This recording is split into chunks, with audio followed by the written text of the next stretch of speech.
जय श्री कृष्णा। आप सब कैसे हो? अच्छे हो ना? अच्छे ही रहना। तो आज हम कहानी कहने जा रहे हैं पुत्रदा एकादशी की। तो ज़रूर सुने और हमारे चैनल को लाइक सब्सक्राइब कमेंट ज़रूर करें। तो कहानी आरंभ करते हैं, सुनो। पांडव पुत्र युधिष्ठिर ने भगवान श्री कृष्णा जी से पूछा, द्वारकानाथ, आपने मुझे सफलता एकादशी व्रत कथा सुनाकर कृपया की। अब आप पौष माह की शुक्ला एकादशी का नाम और उसी दिन व्रत का महत्व सुनाकर मुझ पर कृपा कीजिए।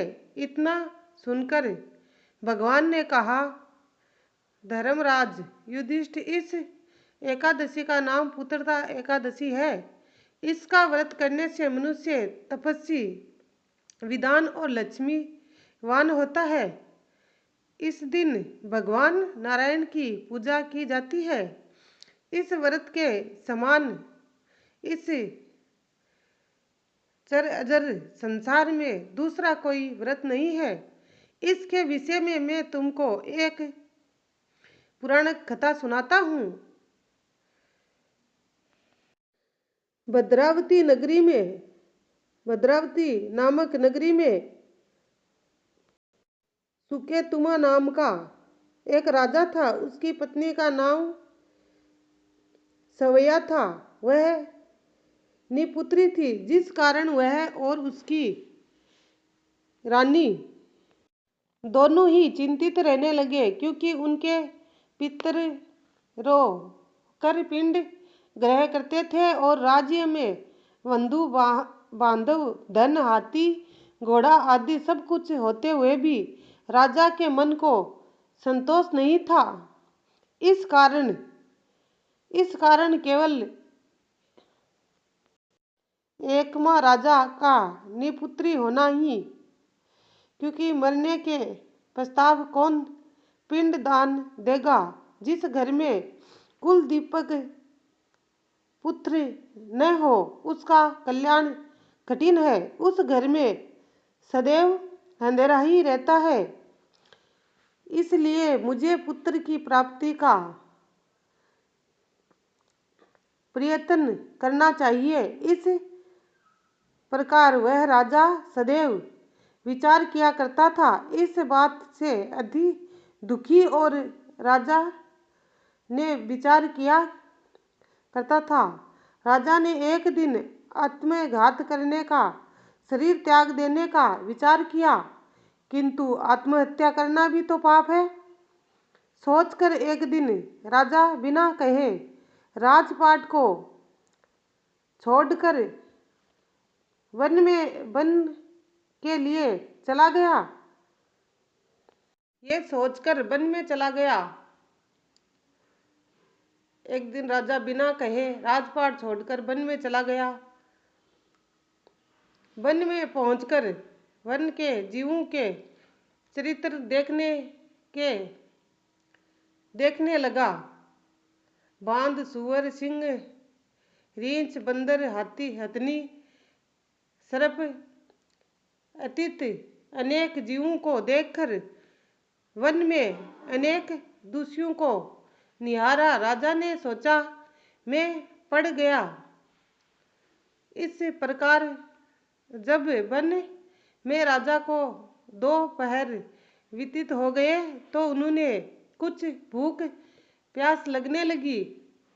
भूख प्यास के कारण गला सूख चला था।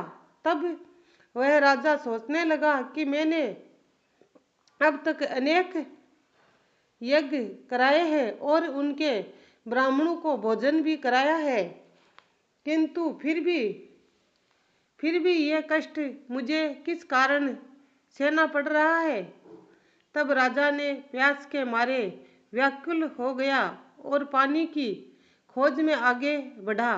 कुछ आगे चलकर राजा ने देखा कि एक स्थान पर मुनियों के आश्रम बने हुए हैं और उन आश्रमों के निकट ही एक सुंदर सरोवर है, जिसमें अनेक कमल खिले हुए हैं। ये सब देखकर राजा घोड़े से उतरा और मुनियों के पास जाकर दंडवत कर बैठ गया। मुनियों ने प्रसन्न होकर कहा, हे राजन, इस वन में तुम्हारे आने का क्या कारण है? राजा ने उत्तर देते हुए कहा, मैं मुनि, आप कौन और इस वन में निवास करने का क्या कारण है? मुनियों ने उत्तर देते हुए कहा, हे हम लोग विश्व देव है, इस सरोवर पर स्नान करने के लिए आए हैं, क्योंकि आज पुत्रता एकादशी है। राजा ने प्रार्थना कर कहा, हे मुनिवरों, मेरे भी कोई पुत्र नहीं है। यदि आप लोग प्रसन्न हो तो मुझे भी एक पुत्र होने का वरदान दीजिए। मुनियों ने कहा, हे राजन, आज पुत्रता एकादशी है। तुम इस व्रत को करो, अवश्य ही नारायण की कृपा होगी और आपको पुत्र की प्राप्ति होगी।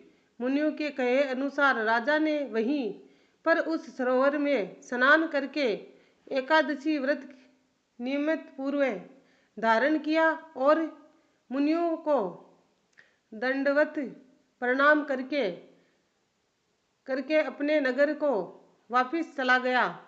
भगवान नारायण की कृपा से राजा को और सयाका ने गर्भ धारण कर 9वें मास में ही एक सुंदर पुत्र को जन्म दिया, जो बड़ा होकर राज्य का अधिकारी बना। ये अत्यंत वीर, धनवान तथा यशवान श्री नारायण का भक्त हुआ। भगवान ने कहा, हे मुनि युधिष्ठिर, पुत्र प्राप्ति हेतु इस एकादशी का व्रत करना चाहिए। पुत्र जिसके नहीं है वो इस व्रत को जरूर करे और इस व्रत के करने से पुत्र की प्राप्ति जरूर होती है।